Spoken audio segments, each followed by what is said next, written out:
ये विपक्ष ना जाने कब इस लोकतंत्र को समझ पाएगा। उन्हें लगता है यह जो लोकतंत्र है उनकी जागीर है।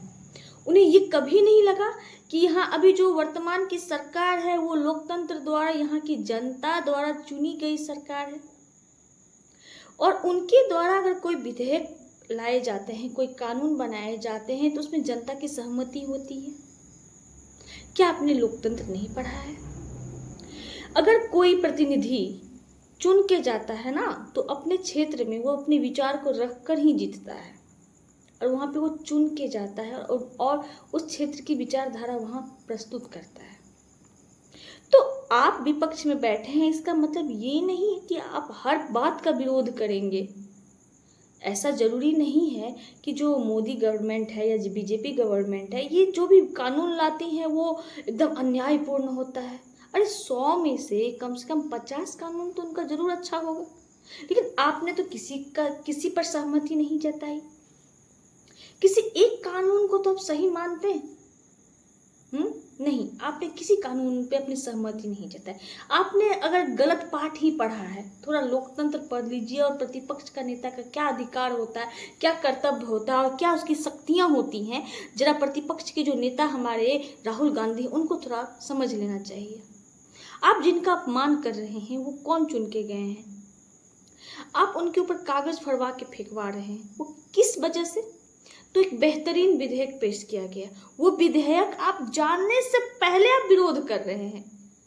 अगर आप जिस चीज के बिल का विरोध कर रहे हैं ना, अगर आप सही से अगर बता दें राहुल गांधी को वो बिल क्या है, तो जान जाए। अगर आपसे अभी पूछ लिया जाए ना कि कितना संशोधन हुआ है और कौन कौन से संशोधन हुए हैं, तो शायद आप बता नहीं पाइएगा।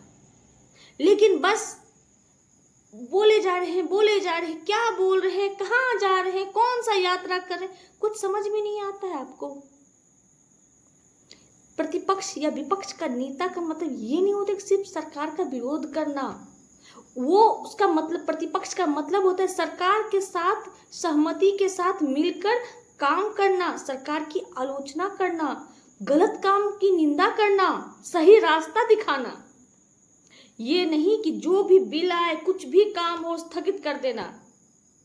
हमारे यहाँ मानसून सत्र, ग्रीष्मकालीन सत्र, जितने सत्र होते हैं ना, वो जनता अपने पैसों से करवाती है, और आप ये विरोध प्रदर्शन करके, हो हंगामा करके सत्र के काम को बाधित करते हैं। और ये आए दिन ये हो रहा है, हंगामा करके आप अपना काम सही से नहीं कर पाते हैं। अगर हम टीचर हैं या कोई भी ऑफिस वर्कर इसी तरह हो हंगामा करके अपना काम आधे समय पे चले आए, तो हमें तनख्वाह नहीं मिलेगी। तो आप सांसद लोग आधे टाइम पे आप हो हंगामा कर लेते हैं बेवजह, और बाहर निकल के नारेबाजी चाय समोसों के साथ आप लोगों का चलता रहता है। ये भी सही बात नहीं है। प्रतिपक्ष का काम ये नहीं है। प्रतिपक्ष का काम होता है संसद का काम को चलते देना, वो चले, काम चले, क्योंकि वहाँ जो सत्र चलता है ना, वो आपके पॉकेट के पैसे से नहीं चलती, जनता के पॉकेट के पैसे से चलती है। अच्छा रहा, अब जो विधेयक पेश किया गया था, वो विधेयक अमित शाह जी ने 20 अगस्त को पेश किया था। एक्चुअली उन्होंने 3 विधेयक पेश किया था। उसमें से एक विधेयक जो है वो है प्रधानमंत्री, मुख्यमंत्री या कोई भी मंत्री को कानून के दायरे में लाने के लिए किया गया था। ये कहाँ गलत है ये बात? ऐसा तो नहीं है कि नरेंद्र मोदी ने ये कहा था कि ये विधेयक मेरे जब तक मैं रहूँगा प्रधानमंत्री तब तक लागू नहीं होगा। ये विधेयक भविष्य के लिए बहुत ही अच्छा विधेयक है।